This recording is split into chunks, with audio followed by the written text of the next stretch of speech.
여러분, 요즘 배가 더부룩하거나 피곤이 쉽게 쌓이시나요?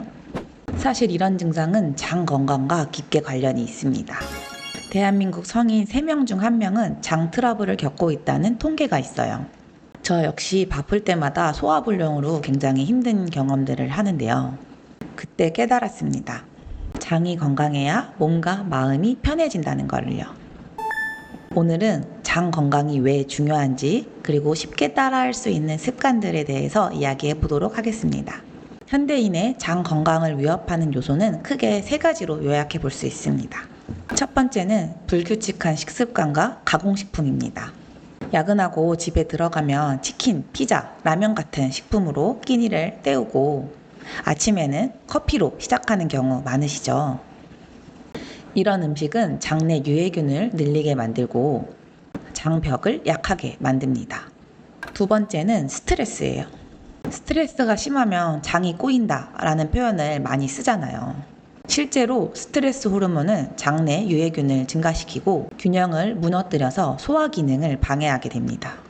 시험 기간이나 중요한 발표를 앞두고 배가 아팠던 경험들이 다들 있으실 거예요.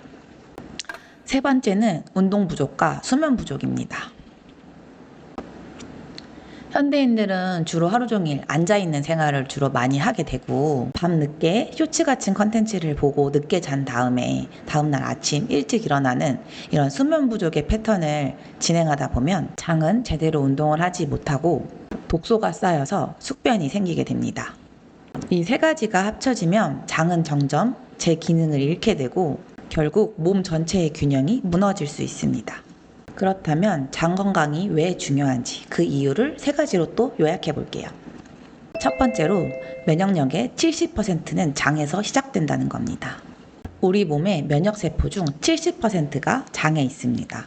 그래서 장이 약해지면 감기에 자주 걸린다거나 알레르기, 피부염 같은 면역질환에 생기기가 쉽습니다.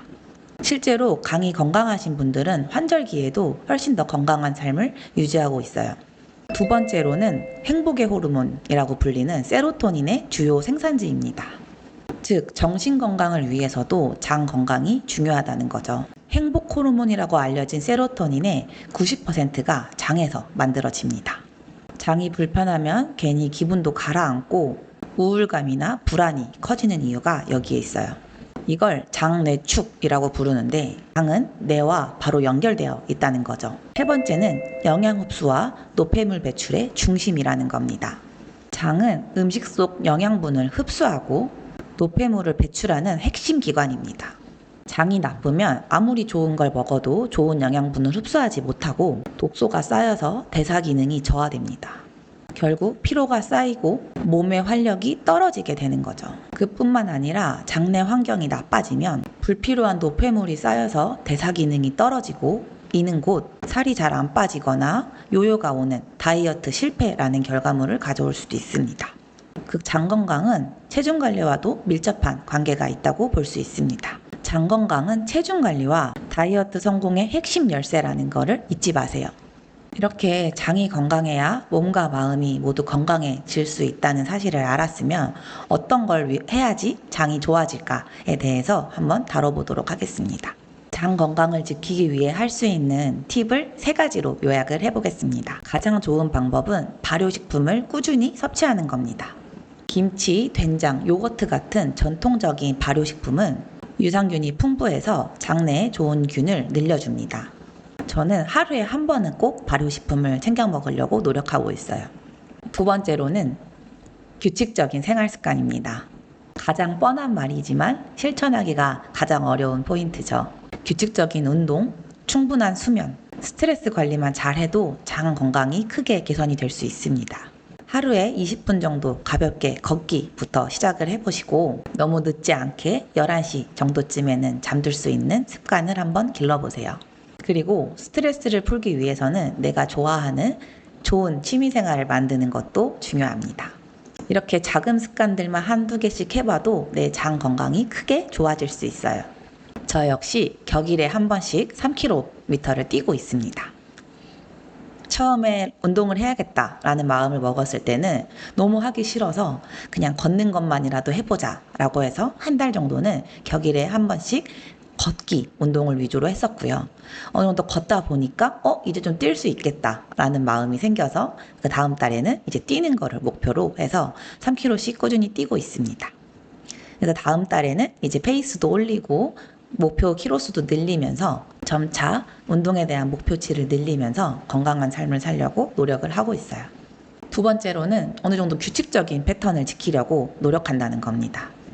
해야 되는 일이 많다거나 주어진 것들이 많으면 사실 새벽까지도 일하게 되는 게 대부분이죠. 근데 그렇게 늦게까지 일을 하게 되면 다음날 더 힘들더라고요. 효율도 안 나오고. 그래서 어느 정도 아침 일찍 일어나서 해야 될 일들을 빨리 끝내고 11시, 12시 사이에는 꼭 침대에 누워서 잘 수 있는 환경을 만들고 있습니다. 해야 되는 일을 하지 못했을 때 불안감도 있지만 그때는 명상을 하면서 오늘 하루를 감사하게 생각하고 다음 하루, 내일을 기대하는 과정을 보내고 있어요. 그리고 스트레스를 풀기 위한 취미 생활로는 처음에는 골프를 시작했었습니다. 러닝이라는 기본적인 유산소 운동을 하지 않았을 때 뭔가 운동을 해야 되지 않을까라는 생각에서 시작한 골프가 있고요. 요즘 하고 있는 취미는 피아노입니다. 어렸을 때부터 피아노를 오래 쳤었는데 어른이 되고 나서부터는 별로 관심이 없어서 치지 않다가 최근에 피아노 악보를 다시 펴서 한두 곡씩 마스터를 하다 보니까 성취감도 좋고 릴렉싱 되는 감정이 느껴지더라고요. 그래서 이 취미 생활은 사람들마다 어떤 게 맞을지 다 다양하겠지만 무언가 정답이 없이 내가 좋아하는 취미를 찾는 게 저는 중요하다고 생각을 합니다. 취미 생활이라고 볼 수 있을지 모르겠지만 저는 독서도 꾸준히 하고 있습니다. 침대에 누워서 불안하거나 잠이 오지 않을 때는 조용하게 책을 읽으면서 하루를 마무리하다 보면 잠이 잘 오더라고요. 그리고 가장 중요한 세 번째는 장내에 유익균이 잘 살 수 있는 환경을 만들어주는 것이 가장 중요합니다. 첫 번째에서 발효식품을 섭취하는 것이 중요하다고 했는데 발효식품에 굉장히 많은 유익균들이 있지만 그 유익균이 내 몸에 들어왔을 때 잘 활성화가 될 수 있는지는 다 사람마다 다릅니다. 무조건 모든 사람들에게 좋은 유익균은 사실 없어요. 사람마다 다 다르기 때문에 어떤 유익균이 들어오더라도 그 환경을 잘 만들어서 건강함을 유지할 수 있는 게 가장 중요한 요소입니다. 그러기 위해서는 유익균의 먹이가 될 수 있는 프리바이오틱스를 섭취하는 것도 중요합니다.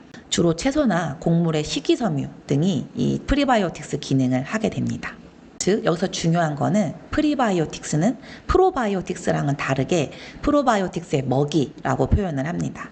어떠한 유익균들을 먹어도 그 유익균의 먹이가 되어주는 프리바이오틱스를 같이 섭취해야 내 장 속에서 좋은 유익균들이 살 수 있는 환경을 만들어줄 수 있습니다. 즉 좋은 균은 계속 늘리고 나쁜 균은 줄이는 식단을 유지하는 게 가장 중요한 핵심 포인트입니다.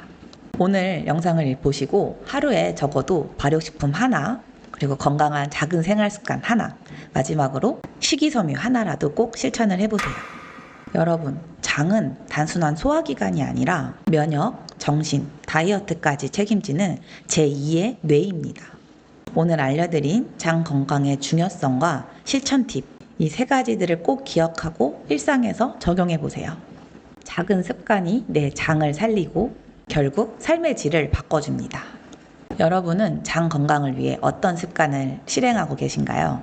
댓글로 남겨주시면 다음 영상에서 그 내용도 함께 다뤄보도록 하겠습니다. 이 영상이 도움이 되셨다면 좋아요와 구독 그리고 알림 설정까지 부탁드리겠습니다. 여러분의 건강한 삶을 응원합니다. 감사합니다.